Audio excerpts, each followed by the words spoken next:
insecurity in Nigeria. And we saw how heated the debate got on the floor of the Senate. And it continues to be a source for concern. I mean, our earlier guest, talked about some of the aftermath when we saw what happened in Ibadan over the weekend. There are disturbing visuals. I don't know if you got to see them. Yes, I did. Of what happened in the southeast as well of the country. Well, I don't know if what happened in Lagos is related to it, but we also saw what happened in Lagos as well, even though some would say that's another kettle of fish. But generally, the wave still exists, that general wave, that general feeling of insecurity across the country. And we see different warnings on the front pages this morning. Are you satisfied, first, with the level of debate that was had on the floor of the Senate, where your brother and sister senators able to reach a consensus as to the way forward? Yes, I think we reached a consensus, the consensus being an admission of the fact that we have insecurity everywhere, and we need to talk about it. We need to find ways to diffuse the tension. And an admission also that we are at a precipice, and that if patriots don't come together to head off this looming disaster in front of us, that we may just all not have a country. So that was what was agreed. Now, the next, of course, after that admission, the next step is what do we do? Who has the responsibility? And where would the responsibility lie? I think one of the unfortunate things that we have seen is when people who have the primary responsibility, which is government and their agents, come out and now say, oh, it's not our responsibility, it's the responsibility of everyone. When you hear such things, then the feeling you get is that they don't want to accept the reality of what is facing us. The job of a chief executive is to drive the goals of the particular organization, same as government. And so, what the government ought to do is to say, okay, we're taking these steps. Step 1, step 2, these are the immediate things we're going to do. These are the longer-term things we are supposed to do, so that all of us will get to a particular destination, which is security and welfare of the people. And so when people now turn around and want to outsource their responsibility, let me just put it that way, we get very worried. And so that is where we are at the moment in the Senate. You say that one of the ways, one of the solutions you reached on the floor of the Senate is that, tension needs to be diffused. Precisely. If that is the case, what exactly, are you agreed, are you all agreed on the ways and manner to diffuse this tension? Because some people will argue that when government says it is not only our responsibility, it is because they believe that even the words that we utter as individuals and as a collective at this point could either aggravate matters or could diffuse them. What are some of the ways that the Senate is thinking of this diffusion? Obviously, so some of the things we say would, if you looked at that debate, in the midst of the debate, one of my colleagues, a very well-respected person, now said, oh, a governor has no right to send other citizens away from his state and all that. And I got up and I said, I think you're sending the wrong message. The job of a chief executive of a state, part of it is, of course, the security of the state. And if he sees that there are criminal elements somewhere, and he says, what is the solution here? How do you get rid of this criminal element? I said, okay, so we're going to profile everybody. We're going to tell people that, okay, so if you're going to stay here, then we need to know who you are. And then somebody says, oh, he wants to send us away. So that sends the wrong message.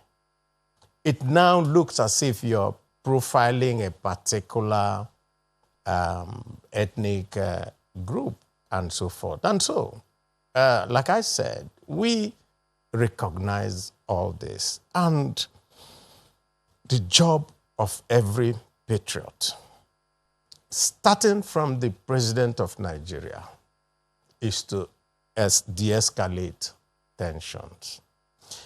And in another interview, I had posited a particular position that was provided by our revered Wole Soyinka. And he says, the president needs to come out and say, I do not. You understand? I do not support this type of actions, these criminal elements, and so forth. And he has to come out and see, and everybody sees that he's owning this problem and saying, no, we can't do it, we can't take it anymore. We can have criminal people coming into this country and then second step after that. Sorry to interrupt you there. Yes. Are you taking it, should we take it that failure to do that means that his silence is enabling those who are perpetrating this? Is that what we're insinuating? Well, what you're doing is putting words in my mouth, but I can ask you too the same question. If you, as a chief executive of a country, you're being ravaged by foreign elements, as you claim, why won't you come out and say it? Why won't you turn around and say, we cannot take this? I'm giving marching orders to all the security agencies and all that this cannot happen anymore. Hasn't it done that already? No, we have never heard it. All that we heard, which the spokesman of the president, Adesina, I listened to him on this program, where he said this president has been talking about it. And when you ask, where did the president ever say this criminal harassment will never be tolerated in this country? Where? We don't hear it. What we heard from the inception, from 2016 all the way down is, oh, live in peace with your neighbor and try to accommodate your countrymen, and stuff of that nature. And that now enables those who are committing these crimes that there is no punishment. And, when you see the rest of the country, eruptions here and there, all targeted at a particular segment of people, you should be very worried. Yes, you should be very worried. And why you should be very worried is, what is it that gives these people the impetus to continue to commit these crimes? And I can posit a couple of examples. Governor Autumn recently did a press interview, and I watched it, and he said, people came and committed mayhem and murder. A particular group, the Mietiala, came up and said, we did this because we were responding to, or we were doing revenge. And nothing happened to them. Nothing. What do you think that members of that group will feel? Meanwhile, short time later, I think it was sometime last year, Obadiah Malaifa was talking about his people in Kaduna State being murdered and all that, and all of a sudden he's picked up by the DSS. And what was he picked up? Oh, that he's fomenting crisis and trouble. Well, he said something, actually. Yes, he did. He was picked up for his comments. That is what I'm saying. Yes. But some people came out on television and said, we committed a crime, and nothing happened to them. And that is what is making everybody feel that there are two levels of justice. And you can't have that in one nation. If you have two levels of justice, then people would say, okay, if the federal government is no longer protecting us and we are being slaughtered, one was an that is the allegation. point. So I'm not privy to. I mean, that what Governor Autumn said about Miyetti Allah Kauta Hori, and he's always very specific about which Miyetti Allah, has said what. But some people, they'll say that it was the governors themselves who were after Mr. Meilafia, because he did say that some governors were sponsoring Boko Haram. That was a categorical allegation. But, I mean, we'll definitely delve into it a bit more when we come back from this break. Please stay with us. Just before we went on break, Senator, you were talking about the two, it would seem, two different measures being put in place for two different cadres. So some people will argue that those are two different scenarios. I think that's the point I was trying to make before we went on. I was trying to point out in the example that you gave. Nonetheless, I'm wondering, what are we supposed to be doing right now? We can see in the papers, governors speaking about different measures. I'm curious, first and foremost, because you made reference to your colleague on the floor of the Senate. And some people will say that despite all that has been done by the governors of Ondo, Ekiti, we also saw the governor of Zamfara, I think Jigawa as well, in Ondo State to hold a meeting and, try to talk to the people to explain what he was trying to say. It would seem that distrust, the suspicion is still there. That's why we will get comments like we got from the governor of Bauchi State and that we also got from your colleague on the floor of the Senate. It would seem that what is being said and what is being heard are two different things. How do we begin to reconcile, so that we can hear one another better? Because so far, so good. The argument is that the insecurity that is in the South is also present in the North. I think basically the insecurity is everywhere. It's even more in the North than in the South. And it looks as if it's just drifting down and everybody is worried. I think the real problem we have is being able to accept the reality. Yeah, I need to put it in context. If a governor now comes out and says, everyone who is of a particular tribe, you understand, is welcome to Nigeria. And I have relatives all over West Africa. So why do we now have a nation state?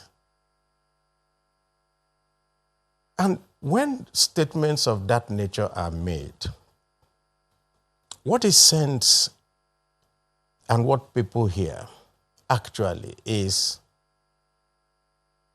anybody can come to Nigeria, take over somebody's property, land, and drive whoever is an indigent there away. So such statements, when you make them, you don't know the reverberations that it will bring. That's why we said that sometimes people need to be a little more circumspect before they make certain statements. And because some of these things have been said and things have been done without care, all that he has done is that he has brought a reaction from people to say, okay, if this is what it is, so let us respond. And of course, it is the response that will lead to so much problems within the country.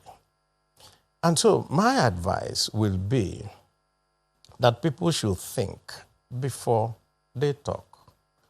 And some of the statements that we heard from some of these, from what we can see in the newspapers this morning, it means that people were not really thinking. So how can you now wake and say, oh, nothing belongs to anybody? Meanwhile, you're a governor who, under the Land Use Act, you're supposed to supervise and have that land as your responsibility to use as may be required by the people of your state. Now, I think as much as possible, I mean, until we get clarification from Governor Bala Mohammed as to, what he was trying to say when he says, oh, the forests are God's gift. Some people will say, well, yes, when you're driving through Nigeria and you're looking at the hills and the valleys and the mountains, what you're actually doing is praising God, because you know that it's his free gift to all of mankind to enjoy for generations to come. Nonetheless, as you said, the states have been earmarked, and as such, governors have responsibility to states. Well, let's push that comment aside and say, we'll put it in the silo. The others, in terms of the general insecurity, the fact that in Zamfara State, you have suffered the insecurity that our brothers down south, in Ondo State, for instance, have suffered, that in Kaduna State, in the last 1 or 2 weeks, close to 100 people, if not more, have lost their lives. At least over 2 or 3 days, we heard about 52 people losing their lives, needlessly. Under circumstances that really nobody can explain. This is a reality. And if you come down south too, I mean, Niger is not really south, but even just yesterday, 18 people were kidnapped, traveling to wherever it was that they were traveling to. There is a general insecurity in the country. Why would it seem that this has now been explained as either farmer herders crisis or the rampage of Fulani herdsmen? Some people say that is what is causing the tension. The fact that, instead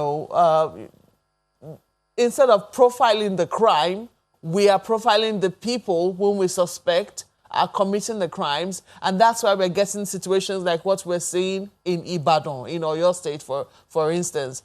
Do you see the link there? I'm a little confused by what you're saying when you said instead of profiling the crime. A crime is done by someone. And, at every point that you need to make explanations for a particular situation, the best thing to do is always to go back to basics, so that if you take all the building blocks, you now know how you can resolve the issue. At first, the government refused to acknowledge that there were people who came from elsewhere and were attacking our people and killing them. And it's still happening. So when you say some people were killed in Kaduna, people were killed in Niger, people were killed in Zamfara, who are those doing this killing? We ought to have known by now, because it's been a long, drawn-out issue. And because we were not taking it, it was being explained in different ways, and government was bending its back to explain away all these deaths. And so, right now, Nigerians no longer believe whatever government says. Because at the point at which you start by saying, oh, it may have been farmer-herders clash, and it turned out not to be. Oh, it may have been people blocking grazing routes. And he said, oh, it no longer turns out to, oh, it is now people who came from Libya after the conflict there. And it's no longer, so, oh, it is the desertification happening all over the Sahel region that is making people push down and say, oh, no, it's not that. It is that some people have a way of life, and therefore they must move.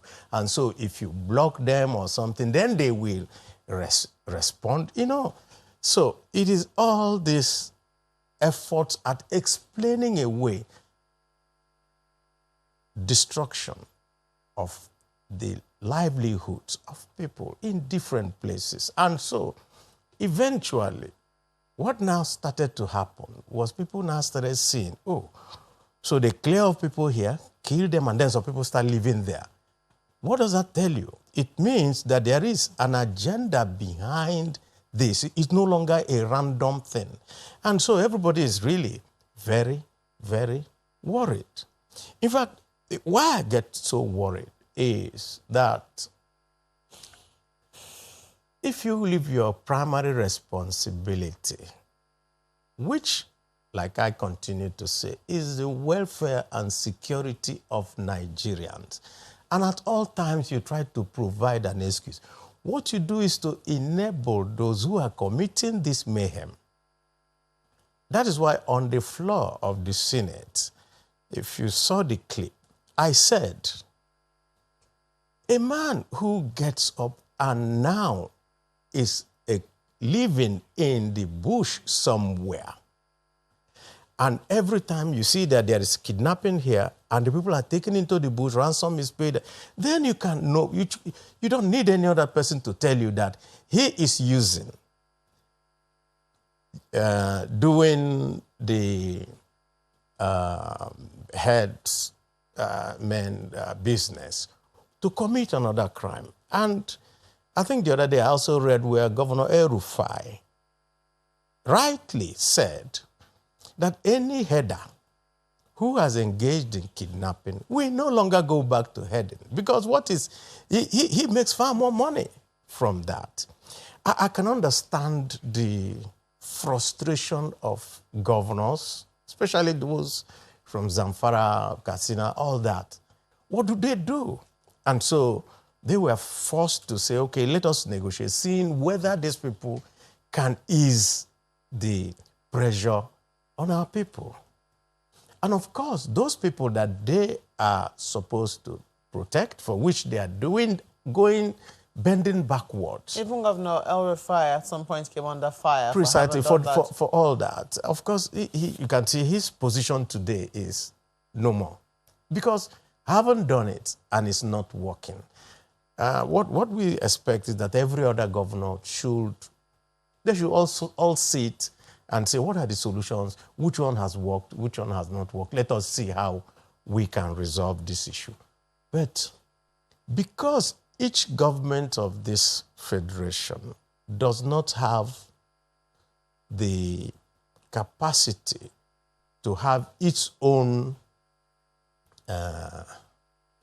control of the military, the police, the air force, and all that, it comes back to the federal government. So we always expect that the federal government will take the lead in resolving this issue or making a headway. And so when they now brought in new people, I said, okay, let's see whether the new people will do better. Well, we do have a representative of the federal government online, Chamberlain. Oh, yes, we've got Garba Shehu, Senior Special Assistant to the President on Media and Publicity. Good morning, and thank you for joining us today. Well, unfortunately, these scenarios are playing up in different parts of the country. The most recent happens to be that in Ibadan. But there are huge concerns about the role of the federal government. I mean, several people have said the federal government is not doing what it ought to do to address these problems. And that's why people think they can take laws into their hands. Some people say they're absorbing certain persons from at least facing the full wrath of the law. So, yes, you released a statement not long ago, but could you tell us what practical steps is the presidency thinking about, or are they going to be taking to ensure that whoever is found to be violating the laws in any part of the country faces the law? So the president is more than concerned about the ongoing situation, and he is fully conscious of the fact that it is the responsibility of his government to work with all Nigerians to secure life and to stop the ongoing, crisis, whether they are kidnappings or now the new line of it is ethnic hatred and violence. He condemns it and does not support it. And the fact now is, having spoken against it, condemned it follows that all security agencies must take their line of action from the president's remark and do that which is necessary, which is to stop the escalation of this mutation of violence that is being witnessed in some parts of the country. and ensure that it does not go beyond where it has been recorded. And secondly, also, it is for community leaders. Everyone, local, and traditional, and the elected people, they must work with the president. I have had the senators saying so much that is untrue about the president. And this is not how to solve the problem. When some actors in the country, in the political space, look, there is no big criminal in this country without a big man behind him. When you unlock the door for one of the country's biggest criminals to bolt away, and then you convince a judge that, no, it is the army that let him go. So you that bailed him, there must be trust between yourselves. Bring him back, let him come and face justice. So to now say president is doing nothing is because there is impunity. Impunity is in the country because they are big men, VIPs. Yeah. But Mr. Garba, bail you. If you could speak to this impression that lots of people hold out there. I mean, the people who we've heard say that to us off the camera. First, they talk about herdsmen of Fulani extraction who bear AK-47. They talk about herdsmen of Fulani extraction, whether they're from outside the country, who are kidnapping people, and then giving the real Fulani herdsmen a bad name, and people can't usually separate some of this, and so they lump everybody together. How is the presidency dealing with that narrative? Because there's a school of thought that believes that the government is not addressing that specifically. Let me tell you that the country's military, as we speak, as a matter of fact, is overstretched because they are active in at least 34 of the 36 states of the Federation, including the FCT. The Air Force, the police, they are recruiting day and night. People are being trained in special operations and they're being sent to the forest.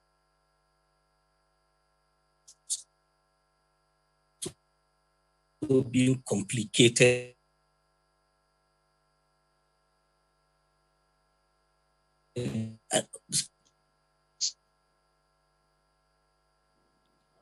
It's just we seem to have lost your feed, Mr. Show, but let's toss to Abuja before we sort that out and come back to you in a moment. Margaret.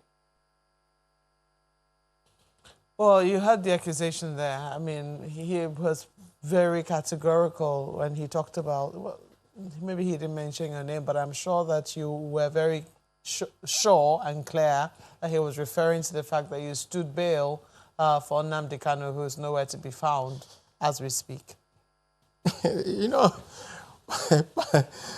I never expected anything else. Actually, you see, this is just one of the things that make it difficult for us to have a conversation for a country that is undergoing this type of problems that we are undergoing. At every point you want to have a conversation, then somebody from the presidency turns around and becomes personal. You understand? And let me educate Garba Shehu. A judge said, you need a senator to stand shorty. And I did. And the military attacked the man before the day he was to come to court. And he escaped for his life. Then turning around, oh, you stood shorty for a criminal. What makes him a criminal? That is carrying flag and saying, I want another country.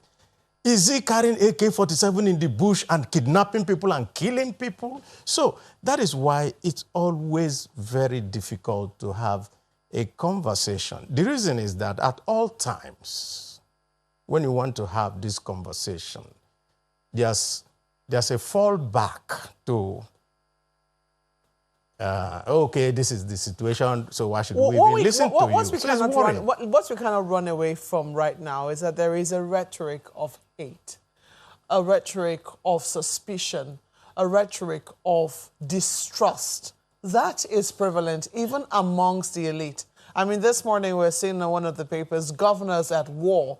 That is also there right on the front pages. And we're beginning to see the results of the hate, of the suspicion, and of the distrust being manifest, as we saw in Shasha, in Ibadan, as we also saw in some parts of the East, even though that has not been confirmed. The video clips we saw of people called the Eastern Security Network going to the bushes and burning settlements of, perceived enemies. Isn't that a problem? I think it is.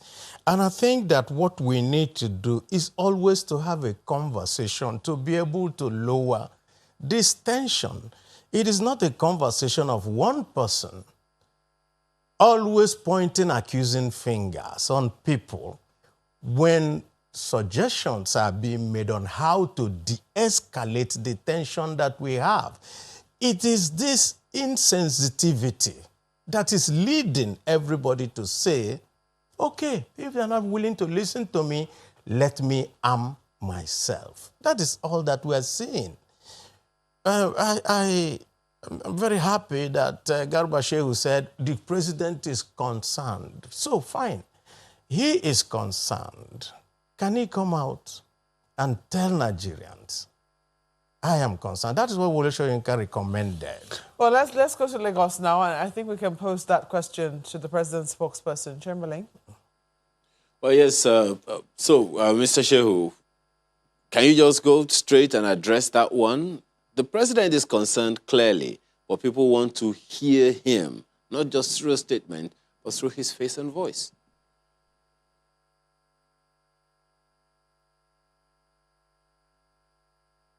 Unmute yourself. Please unmute, your device so we can hear you better. When Femi Adesina or myself speak for the president, people should accept that it is the president that is speaking. For the president, for this president, for him, it is the actions that should speak for him. He's not a showman. He doesn't have to be there. And for God's sake, let's be understood. We're not trying to personalize anything. Senator Abaribe dwelled a lot attacking President Muhammadu Buhari, saying that president had never, even at a rhetorical level, spoken against this kind of violence. That is most uncharitable. So we are not personalizing. People should not personalize. This country has problems. It requires the involvement of everyone. All hands must be on the deck to solve these problems. Yes. Community leaders have a role. Senators have a role. Everyone has a role.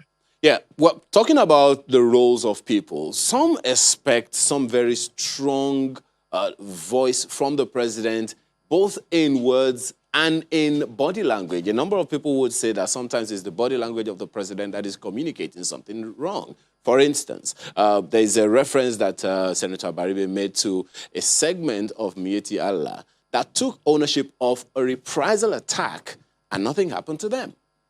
So how do you respond to that one? I think the problem is that we are not following up our stories as media. Otherwise, if you know the thousands of people, and I hope the police command will take, the headquarters of the police will take responsibility and publish the full list of Fulani herders who are undergoing trial in various states, particularly in Benue State. The thing about some of the media is that we are there on day one when the charge is read, and then we turn our back, we move on. But trials are going on, convictions are being made, and the president cannot be complicit. He's very uncharitable, cannot be complicit in the kind of things that are being said of you. Well, but that is just one of several issues that have been addressed. There are also those who feel like, look, for instance, we asked a political science professor who said that for the security agencies to do their job, they need the political will. And, a good question will be, whose political will? What's your take on that? Is that to say that the security agencies do not want to do their jobs, or that they are waiting for the president or presidency to agree that they should do their jobs?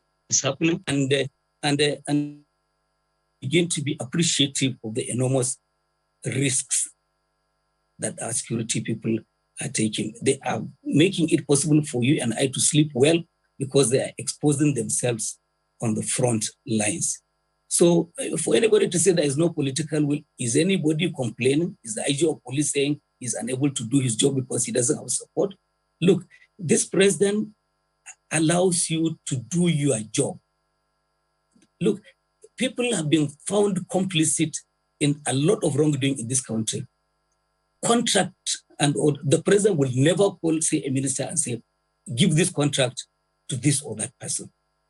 So you have the most powerful people in government running the various government departments because the president is not meddlesome.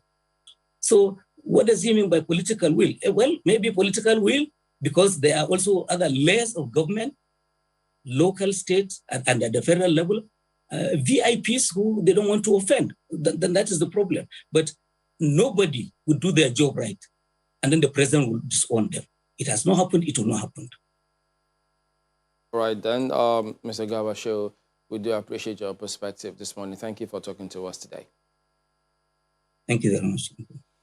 All right, Makwa, let's get the concluding thoughts of the senator. Yeah, your concluding comment. First and foremost, I'd like to ask whether or not you would also accept that when the president's spokespersons speak, it's as good as the president.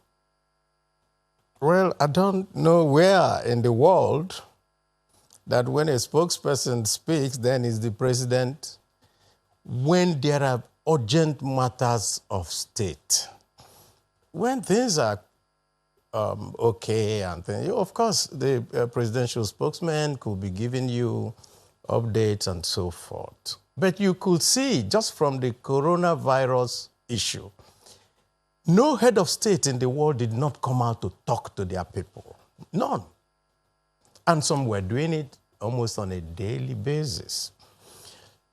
The insecurity that we are facing is also one of the most critical things that we are facing in Nigeria at the moment. And one would have expected that the president will not be detached and then saying, okay, just talk to us, whatever, the spokesman said that is it. But if that is what they call his style, I think that is not such a very good style for the thing that we are facing today. Well, we understand that you're going to be releasing a book very soon. I wonder I can't wait to see what will be inside the book. But after how many years in public service and still going on, just to have some years left by God's grace, will all of this be chronicled in the book? Oh, yes. I'm starting from my childhood to this point. And I'm 66. So I was an independence baby. I was 5 years when we had the independence in October 1960. And so, there are a few vignettes, a few stories that are told inside there of the possibilities of Nigeria. I told a story about how I became a staff of the Bendel State University. I never knew anybody. I just did an interview. The interview was conducted by the head of department at that time, Professor Lambo, who used to be a minister. How I became a staff of SCOA through a man called Ifatu Roti. I'm just wondering. Those are the things. Nigeria was better. Are you still hopeful for this country? Of course. Okay, it's a fine place. Of course, I still hope that Nigeria will go back to that, where we don't need somebody calling me to say, please give me a letter so that I can go and get a job. It's a fine place to live it, Senator. I certainly look forward to the release of that book and the stories that will be written in it. But we have to thank you so much for coming on this morning. It's my pleasure. Senator Einaya Abaribe.